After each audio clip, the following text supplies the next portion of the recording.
एक समय की बात है। मलकपुर नाम के एक गांव में एक बहुत ही लालची किस्म का जमींदार रहता था। वो अपनी जमीन गरीब किसानों को अजीब अजीब शर्तें रखकर भाई ठेके पर देता था। उसी गांव में शंकर नाम का एक गरीब किसान रहता था। जमींदार हर साल शंकर को जब अपनी जमीन ठेके पर देता तो शर्त यह होती कि 50% फसल जमींदार की और 50% शंकर की। फसल आने के बाद अच्छी फसल खुद के पास रखता और खराब फसल शंकर को दे देता। भाई शंकर इस वजह से बहुत मुश्किल से अपना गुजारा करता था। एक दिन शंकर का बेटा मनोहर शहर से छुट्टियों में घर आया और अपने पिताजी की हालत देखकर और जमींदार की हरकतें सुनकर उसने निर्णय लिया कि आज से वो खेती का काम संभालेगा। पिताजी, आप बिल्कुल चिंता न करें, आज से मैं आपकी खेती का काम देखूंगा। मनोहर ये पिताजी से बोलकर जमींदार के पास गया। आओ आओ मनोहर, पिताजी नहीं दिख रहे। पिताजी की तबीयत खराब है तो अब से मैं ही खेती का काम संभालूंगा। आप बताइए, इस साल आपकी क्या शर्त है? इसके बाप को तो आज तक उल्लू बनाया है, इस बच्चे को तो मैं नचवाऊंगा। चलो अच्छा है मनोहर, इस साल तुम जो भी फसल लाओगे उसके ऊपर का भाग मेरा और नीचे का तुम्हारा। ठीक है सेठ जी। ये कहकर मनोहर वहां से चला जाता है। मनोहर खेत में जाके बीज बोता है और अच्छी तरह से भाई खेती की देखभाल करता है। फसल भी बहुत अच्छी होती है और 3 महीने बाद जमींदार मनोहर के पास फसल का हिस्सा लेने के लिए आता है। आइए सेठ जी, ये खेत में जो घास है वो आपका हिस्सा है, ले जाइए। इस समय मैंने मूंगफली की खेती की है, आपकी शर्त के मुताबिक ऊपर का हिस्सा आपका। भाई जमींदार को यह देखकर बड़ा गुस्सा आता है और वो अपने मन में सोचता है, ये बच्चा मुझे मूर्ख बना रहा है। ठीक है, इसे अच्छे से सबक सिखाना पड़ेगा। ये सोचकर जमींदार मुंह लटकाकर भाई घर चला जाता है। कुछ दिन बाद जमींदार मनोहर को बुलावा भेजता है। अरे मनोहर, तुझे सेठ जी ने याद किया है। अच्छा, चलो आप, मैं आता हूं थोड़ी देर में। भाई इसके बाद मनोहर जमींदार के घर जाता है। कैसे हो मनोहर, खेती नहीं करनी है क्या? खेती तो करनी है सेठ जी, मैं आपके पास आने ही वाला था। अच्छा देखो बेटा, इस समय शर्त थोड़ी अलग है। जमीन के नीचे का हिस्सा मेरा और ऊपर का तुम्हारा। भाई मनोहर ने हाँ की और वहां से चला गया। खेत जाकर उसने फसल लगाई और 3-4 महीने बाद जब जमींदार अपना हिस्सा लेने खेत पहुंचा, आइए सेठ जी, लीजिए आपका हिस्सा। मैंने गेहूं लगाए थे तो शर्त के मुताबिक ये जमीन के नीचे की जड़ें आप रख लीजिए, मेरा ऊपर का हिस्सा मैं लेकर जा रहा हूं। भाई ये सुनकर जमींदार गुस्से से पागल हो जाता है और मनोहर को कहता है, तुम खुद को बहुत होशियार समझते हो ना, तो अब इस समय भी मैं तुमको मेरी खेती देता हूं और शर्त यह है कि जमीन के ऊपर का और नीचे का हिस्सा मेरा, बीच का तुम्हारा। बोलो, मंजूर है? हाँ, मुझे मंजूर है सेठ जी, लेकिन मेरी भी एक शर्त है। इस समय अगर आप हार गए तो आप किसी भी गरीब किसान को उसका हिस्सा बराबर दोगे और उसके साथ अच्छा व्यवहार करोगे। हाँ हाँ, मंजूर है। वही 4 महीने बाद जमींदार फिर से खेत में जाता है और मनोहर की गन्ने की खेती देखकर हैरान हो जाता है। लीजिए सेठ जी, आपका ऊपर का और नीचे का हिस्सा। आपको शर्त याद है ना? हाँ बेटा, मुझे माफ कर दो, मुझे मेरी गलती का एहसास हो गया है। अब मैं किसी के साथ कभी भी कोई धोखा नहीं करूंगा। एक समय की बात है, शहर में तारा नाम की 8 साल की छोटी गरीब लड़की थी, जो अपनी माँ राधा और पापा अर्जुन के साथ एक छोटे से घर में रहा करती थी। अर्जुन मजदूरी करके घर चलाता था और उसकी बेटी तारा को स्कूल में पढ़ाता था। एक दिन तारा स्कूल से घर आ रही थी कि तभी उसकी नजर डांस हॉल की ओर जाती है, जिस दीवार को एक छोटा सा होल था। उसमें से वो अपनी आँख से अंदर डांस करते लोगों को देख रही थी कि तभी उसकी माँ राधा वहां आ जाती है और उसका हाथ पकड़कर उसे चिल्लाते हुए उसे घर लेकर जाती है। तारा, कितनी बार कहा है तुम्हें कि वहां पर ऐसे टाइम पास मत किया कर। पर माँ, मुझे भी उनके जैसा डांस करना है, बड़ा बनना है, टीवी पे दिखना है। माँ, मुझे भी जाना है वहाँ डांस सीखने। अरे बेटा, वो सब बड़े पैसों वाले लोगों का काम है। हमारे पास इतने पैसे हैं कहाँ कि हम तुम्हें वहाँ डांस सीखने के लिए भेजे। चलो चुपचाप अपनी पढ़ाई करने के लिए बैठो। माँ की डांट से तारा रूठ के कोने में बैठ जाती है। कि तभी तारा के पापा अर्जुन घर आते हैं और वो तारा से, अरे मेरी प्यारी गुड़िया को क्या हुआ? ऐसे मुंह फुलाकर क्यों बैठी है मेरी गुड़िया? पापा मुझे भी डांस सीखने जाना है। अरे बिटिया, तुम वहाँ जाती ही क्यों हो? अगर तुम वहाँ गई ही नहीं तो तुम्हारे मन में ऐसे विचार भी नहीं आएंगे। हाँ बेटा, हम तुम्हें पढ़ा रहे हैं, यही बहुत बड़ी बात है। तुम पढ़ाई में ध्यान दो और पढ़ लिख कर अच्छी कंपनी में जॉब करो।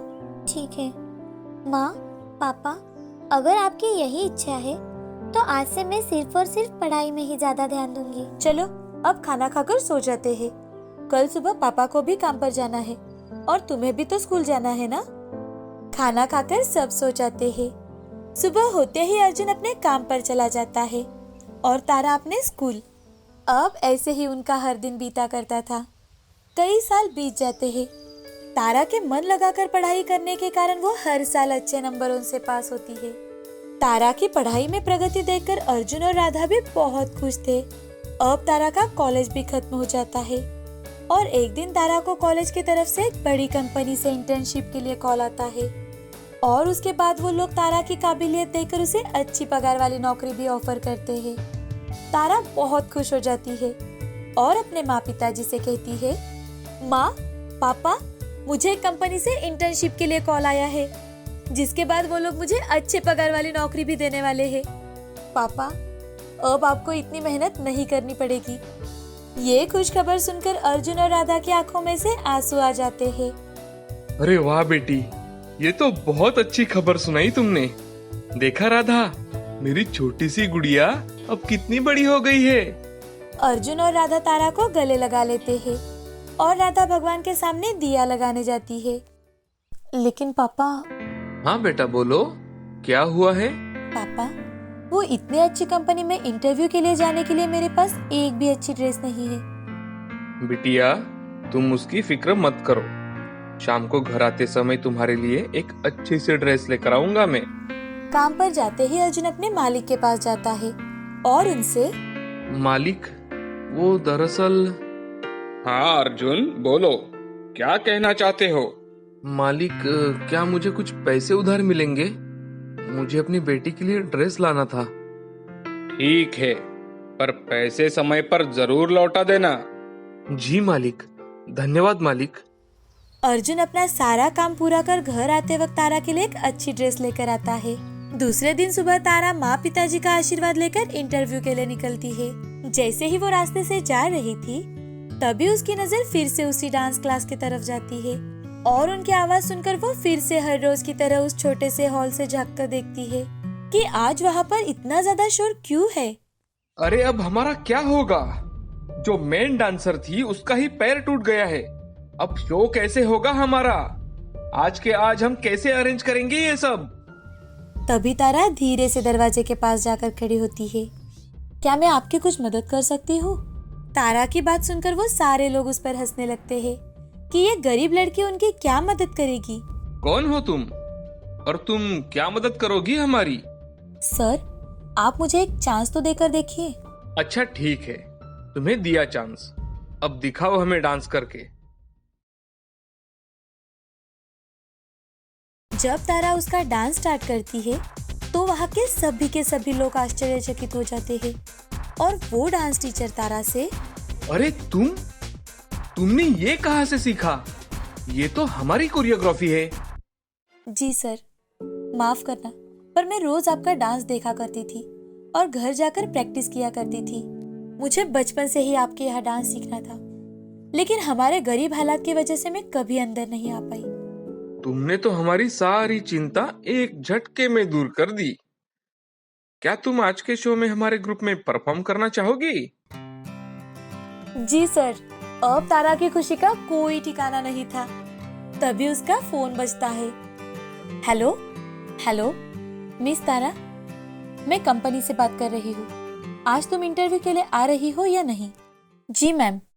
ऐसा कह के तारा फोन रख देती है और सोच में पड़ जाती है। एक तरफ उसका बचपन का सपना सच हो रहा था और एक तरफ उसके माँ पिताजी का सपना। उनकी मेहनत थी जिससे उन्होंने तारा को इस मकान पर लाया था। लेकिन उस समय तारा अपने पैशन को चुनती है और अपने घर पर बिना बताए ही डांस क्लास वाले लोगों के साथ शो में परफॉर्म करने के लिए निकल जाती है। तारा की वजह से उनका पूरा ग्रुप वो शो में जीत जाता है और हर जगह सिर्फ तारा के डांस के ही चर्चे होने लगते हैं। सब होने के बाद शाम को तारा घर आती है। अजी सुनते हो, अपनी तारा आ गई, देखो तो। अरे बेटा, आ गई तुम? आओ आओ बैठो और बताओ कैसा गया तुम्हारा इंटरव्यू? तुम्हारा सिलेक्शन हुआ या नहीं? पापा वो दरअसल, तारा को कुछ भी समझ में नहीं आ रहा था कि वो अपने माँ पिताजी से कैसे सच कहे। वो उन्हें दुखी नहीं करना चाहती थी, पर वो उनसे झूठ भी नहीं बोलना चाहती थी। इसीलिए तारा ने उन्हें सारी बात बता दी। अरे तारा, तुमने ये क्या कर दिया? कितने दिनों बाद घर में खुशी आई थी। अरे ये सब करने से पहले एक बार अपने पापा के बारे में तो सोच लेती। अर्जुन बहुत दुखी हो जाता है और वो वहां से उठकर बाहर चला जाता है। जैसे ही अर्जुन बाहर निकलता है तो गांव के 2-3 लोग उससे मिलते हैं और वो अर्जुन से, अरे अर्जुन भाई, क्या बात है, तुम्हारी तारा तो टीवी पे आ गई। ये सब कैसे हुआ? पर कुछ भी कहो अर्जुन, क्या डांस किया है तुम्हारी बेटी ने, वाह, मानना पड़ेगा भाई।